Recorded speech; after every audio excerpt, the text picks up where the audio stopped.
Is syphilis. Syphilis क्या होता है? ठीक है, syphilis is a sexually transmitted infection which is caused by a bacteria named as Treponema pallidum. मतलब ये जो इन्फेक्शन है, जो सेक्सुअली ट्रांसमिटेड इन्फेक्शन है जिसको हम कह रहे हैं सिफिलिस, ये एक बैक्टीरिया के वजह से होता है और उस बैक्टीरिया का नाम होता है ट्रिपोनिमा पैलिडम। ठीक है, अब हम बात करेंगे दूसरा पॉइंट के बारे में। Treponema pallidum is a spirochete bacterium which is capable of producing treponemal diseases like syphilis and pinta. मतलब ये जो हमारा ट्रिपोनिमा पैलिडम है, ये एक स्पायरोचेट बैक्टीरियम है, ठीक है, जिसके पास इतनी ताकत है कि वो ट्रिपोनिमल डिसीज कॉज कर जाए, मतलब कॉज करा दे या पैदा करा दे। ये जो ट्रिपोनिमल डिसीज के बारे में मैंने बोला, उसके दो एग्जाम्पल हैं, सिफिलिस एंड पिंटा। सिफिलिस एंड पिंटा जैसे बीमारियों को ट्रिपोनिमा पैलिडम कॉज कर सकता है और ये स्पायरोचेट बैक्टीरियम होता है। तीसरा point, there are 4 stage in syphilis namely primary, secondary, latent and tertiary. मतलब सिफिलिस में 4 स्टेज पाए जाते हैं जिनके नाम हैं प्राइमरी, सेकेंडरी, लेटेंट और टर्सरी। चौथा पॉइंट बोलता है syphilis is diagnosed by the help of serologic test. मतलब सेरोलॉजिक टेस्ट अगर हम करते हैं तो उसके माध्यम से हमें ये पता चल जाता है कि किस इंसान को सिफिलिस है और किसको नहीं है। Syphilis can be effectively treated by the use of antibiotics like penicillin, tetracycline और डॉक्सीसाइक्लिन। मतलब सिफिलिस जो है, इसको अगर हम ट्रीट करना चाहते हैं, सही करना चाह रहे हैं इस बीमारी को, तो उस केस में एंटीबायोटिक काफ़ी मददगार साबित होते हैं।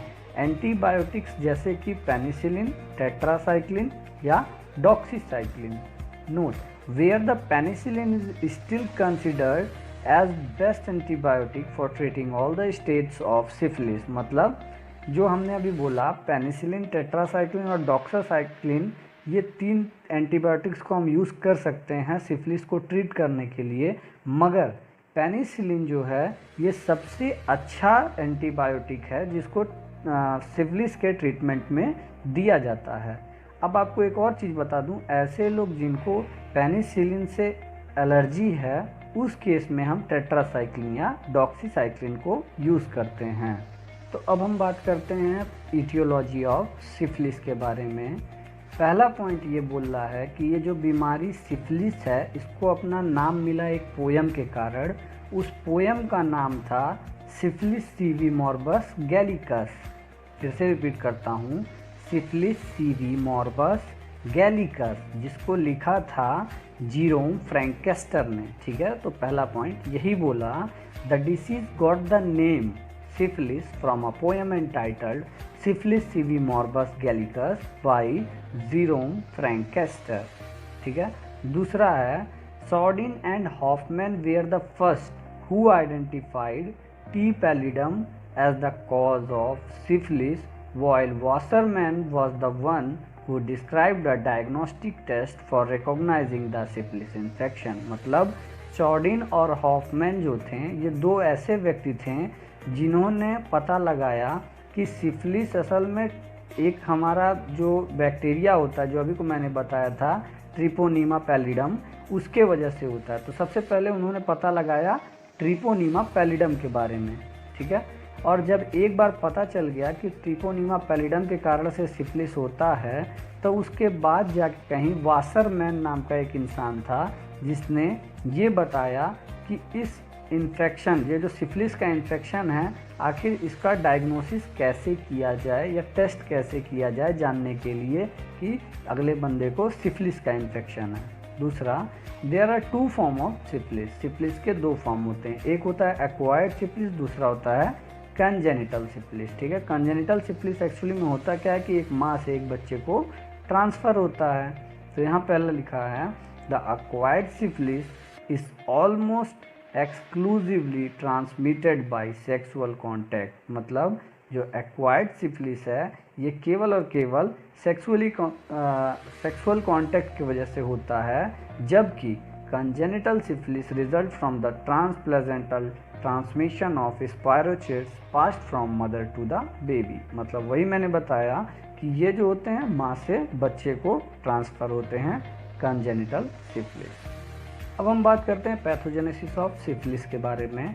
Syphilis develop in 4 stage. मैंने पहले ही आपको बताया था कि ये 4 स्टेज में होता है, जिसका नाम था प्राइमरी, सेकेंडरी, लेटेंट और टर्शरी।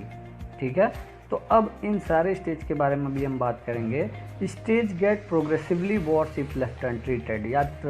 ये बात याद रखिएगा कि प्राइमरी, सेकेंडरी, टर्शरी या लेटेंट जो है, अगर इसको ट्रीट नहीं किया गया तो ये काफ़ी बिगड़ सकता है इसका रूप, और जिसकी वजह से इंसान का मृत्यु भी हो जाएगा। Primary stage of syphilis along with symptoms. Primary stage का जो सिफिलिस होता है ये एक्चुअली में होता कैसे है कि एक हेल्थी पर्सन जब किसी एक इन्फेक्टेड पर्सन के साथ में सेक्सुअल कांटेक्ट करता है तब जाके ये प्राइमरी स्टेज का सिफिलिस होता है। एक बार जब सिफिलिस का बैक्टीरिया, जिसको मैंने बोला था ट्रिपोनीमा पैलिडम, ये किसी एक इंसान के अंदर एंटर करता है, हेल्थी व्यक्ति के अंदर एंटर करता है, तो ये जल्दी से जल्दी अपने आप को मल्टीप्लाई करता है। ठीक है, तो जब ये ढेर सारे हो जाते हैं नंबर में, तो उसके बाद ये क्या करता है, एक छोटा सा अल्सर पैदा करता है जो कि दर्द नहीं करता है। ठीक है, एक छोटा सा अल्सर पैदा करता है जो कि दर्द नहीं करता है। कहाँ पे? जहाँ पे सबसे पहले इन्फेक्शन होना स्टार्ट होगा वहाँ से, या फिर जहाँ से वो बैक्टीरिया अंदर घुसा था उस जगह पे, और उस अल्सर को कहा गया चैंकर।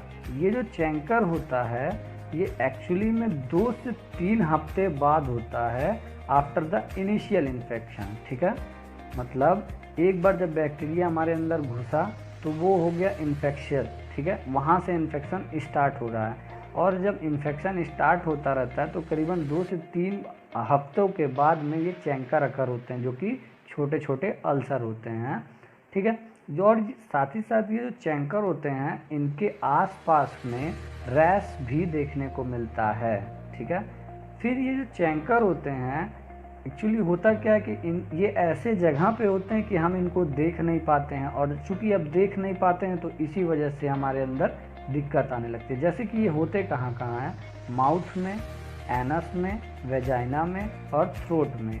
तो ऐसे जगहों पे हम इनको देख नहीं पाते हैं अपने आँख से कि ये एक्चुअली एग्जिस्ट कर रहे हैं। यूजुअली ये 4 से 6 हफ्तों के भीतर गायब हो जाते हैं। मैंने बोला यूजुअली ये 4 से 6 हफ्तों के भीतर गायब हो जाते हैं, मगर जो बैक्टीरिया होता है वो अभी भी हमारे शरीर के अंदर मल्टीप्लाई होता रहता है। वही बताया गया, primary syphilis is typically acquired by direct sexual contact with the infectious lesion of another person. Once when the bacteria enters into the body, they multiply very rapidly and lead to a small painless ulcer like sore called as chancre appear at the site of initial infection. Chancre usually appear 2 to 3 weeks after the initial infection. A rash near the chancre may also appear. The chancre may go unnoticed because of the location in the mouth, anus, vagina or throat. Usually disappear in 4 to 6 weeks without treatment. The bacteria is still multiplying in the body. Contagious. Secondary stage of syphilis and symptoms. पहला point कहता है कि यदि किसी एक इंसान को primary stage का सिफिलिस हुआ है और उसके करीबन हफ्ते या 1 महीने बाद में या कुछ महीनों बाद में सेकेंडरी स्टेज का सिफिलिस हो जाता है उसको, अगर उसको ट्रीट ना किया जाए। ठीक है, तो वही बोला गया, secondary stage of syphilis begin few week to month after the primary stage. अब दूसरा point, in secondary stage the bacteria attack on the tissue of ectodermal origin, example is skin, mucous membrane, CNS and lead to inflammation. मतलब दूसरा point कहता है कि जैसे ही secondary stage का हमारा सिफिलिस होता है तो उसमें होता क्या है कि जो हमारा बैक्टीरिया था ट्रिपोनीमा पैलिडम, ये एक्टोडर्मल ऑरिजिन के जो टिश्यू होते हैं, मतलब ऐसे टिश्यू जो एक्टोडर्मल ऑरिजिन के हों, जैसे कि स्किन, म्यूकस मेम्ब्रेन और सीएनएस, इस पे वो ट्रिपोनीमा पैलिडम अटैक करता है और इन्फ्लामेशन कर देता है पैदा। ठीक है। At this stage the bacteria multiplies and spread rapidly and attack on the entire body. और सेकेंडरी स्टेज के सिफिलिस में होता क्या है कि बैक्टीरिया अपना तादाद सबसे ज़्यादा बढ़ाता चला जाता है काफ़ी तेज़ी से और हमारे पूरे शरीर पे अटैक करता है। अब following symptoms can be seen in the secondary stage of syphilis. Secondary stage के सिफिलिस में आपको फॉलोइंग सिम्टम्स देखने को मिलेंगे। पहला, rash with flat and raised patch. ऐसे रैश जिसमें क्या होगा, एक पैच होगा, वो पैच आपका फ्लैट होगा, सीधा, और रेस्ड मतलब हल्का उभरा हुआ होगा।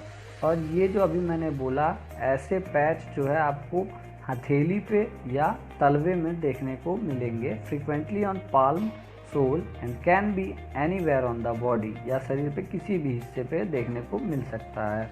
Legion in the mouth, vagina, penis and mucous membrane.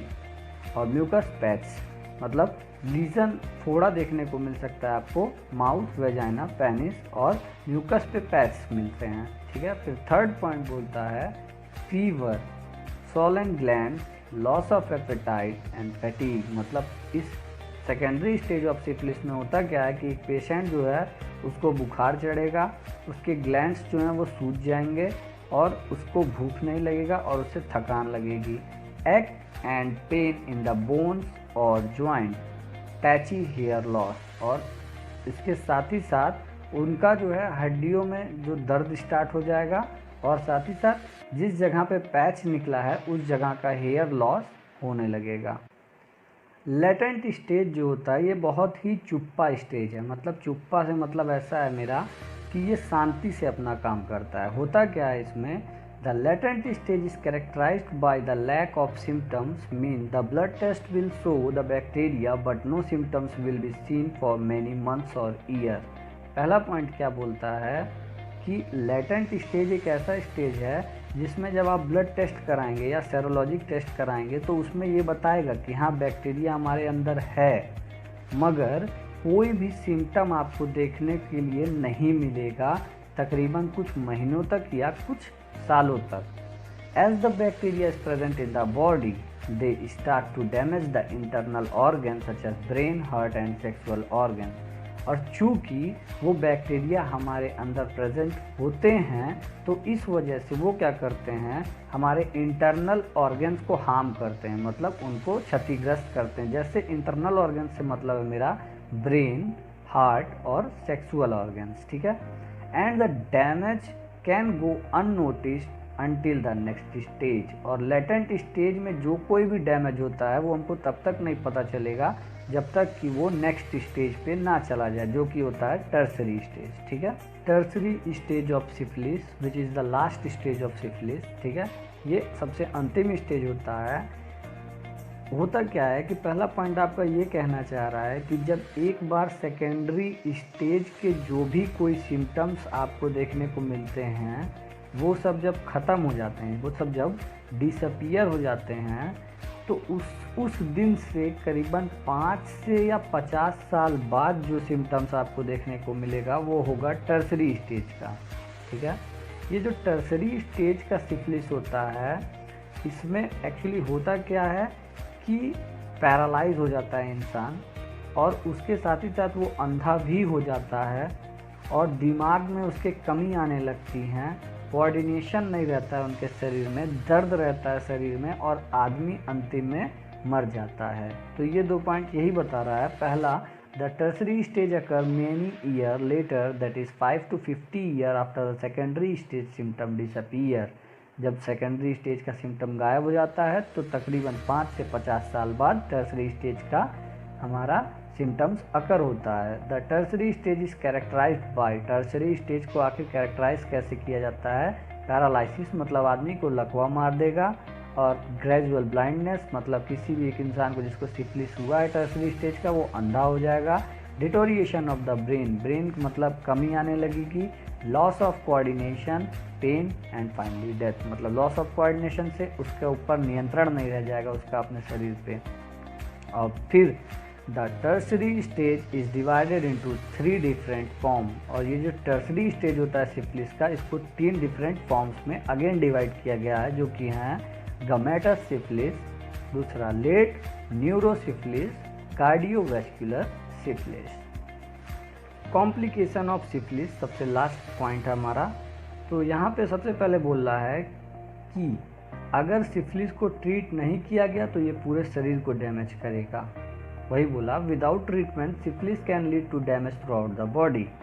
दूसरा पॉइंट कहता है कि सिफिलिस के वजह से ही HIV एड्स का रिस्क भी बढ़ जाता है। Syphilis also increase the risk of HIV। और तीसरा बात बोलता है कि औरतों में प्रेगनेंसी के दौरान में काफ़ी ज़्यादा प्रॉब्लम क्रिएट करता है ये syphilis. For women syphilis causes problem during pregnancy.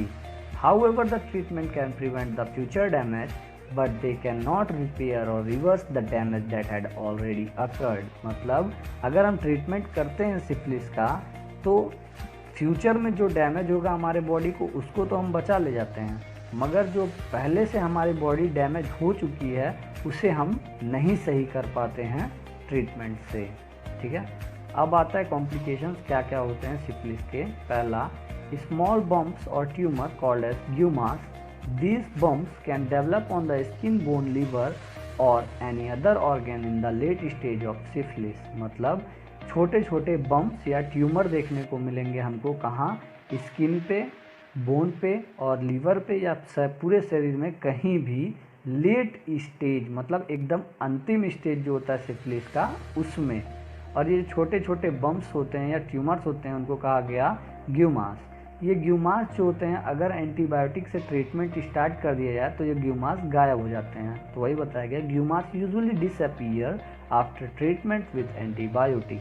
दूसरा, न्यूरोलॉजिकल प्रॉब्लम, जो नर्वस सिस्टम होता है उसमें भी ये बहुत ज़्यादा प्रॉब्लम क्रिएट करते हैं सिफिलिस। तो वही बताया गया syphilis can cause a number of problem of nervous system, जैसे कि स्ट्रोक, झटका, मेनिंजाइटिस एक तरह का इन्फेक्शन, डीफनेस मतलब कि बहरापन, विजुअल प्रॉब्लम आँख से दिक्कत and dementia, loss of communication. Dementia मतलब जो बच्चे तुतलाते हैं, ठीक है, तोतला, उसको कहा गया डिमेंशिया। और फिर सिफिलिस की वजह से कार्डियोवैस्कुलर प्रॉब्लम भी अकर होते हैं। जैसे कि सिफिलिस करता क्या है कि जो हमारे हार्ट्स होते हैं उनके वॉल्व पे दिक्कत ला देता है या उनको डैमेज कर देता है। और दूसरा, एक हमारे शरीर में मेजर आर्टरी होती है जो कहा गया ऑर्टा, इसको क्या करते हैं वो सूजन ला देते हैं इस ऑर्टा में। ठीक है, ये होता है हमारा सिफिलिस। और अभी को मैंने आपको सब कुछ बताया। सिफिलिस के 4 स्टेज होते हैं, चारों स्टेज के बारे में बताया एंड साइन एंड सिम्टम्स के बारे में बताया मैंने। इटियोलॉजी के बारे में बात हुआ और काफ़ी कुछ हमने आज सीखा नया।